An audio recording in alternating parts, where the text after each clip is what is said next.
These are rights which have been contested throughout history. Out of these, the main reason the Sans Culottes took a stand was for the equality of all classes.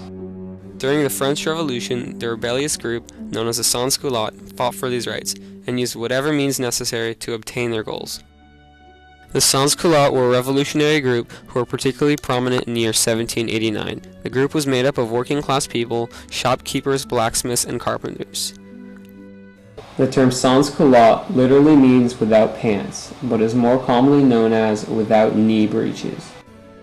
Most of the group refused to wear the breeches of the aristocracy or the upper middle class.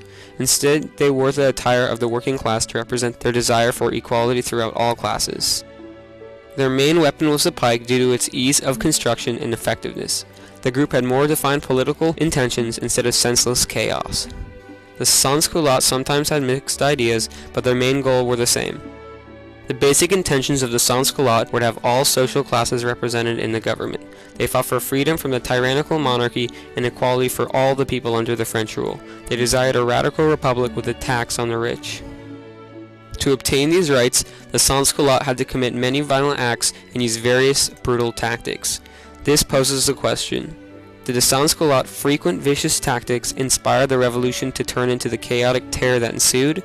Our hypothesis is that although the Sans Culottes were able to sway the government with their brutal tactics and move the revolution in a positive direction, it was these same tactics that encouraged others to riot, contributing greatly to the terror. In this picture, the Sans Culottes are illustrated as forcing others to eat the bread of liberty, as the artist calls it. It is a great representation of the Sans Culottes. Before the revolution occurred, a large majority of the working class could barely afford to buy food for themselves.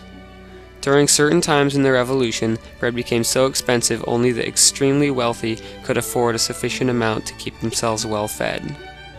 So bakeries would be broken into and chaos erupted throughout the city.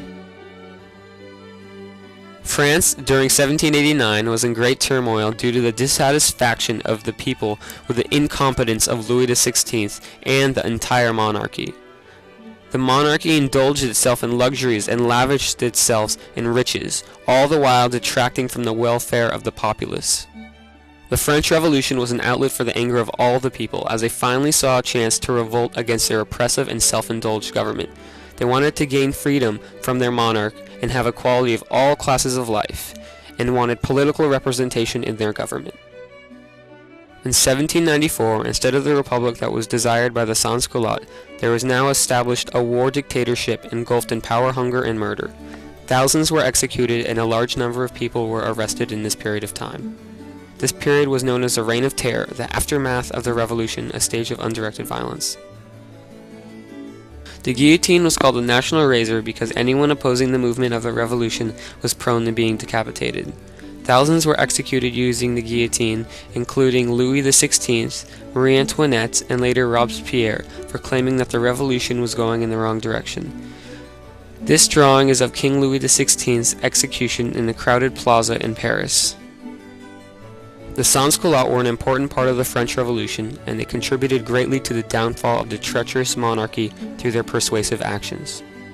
Unfortunately, using violence to obtain their goals caused others to use violence to get their way, and this created a clashing of brutality which erupted into chaos.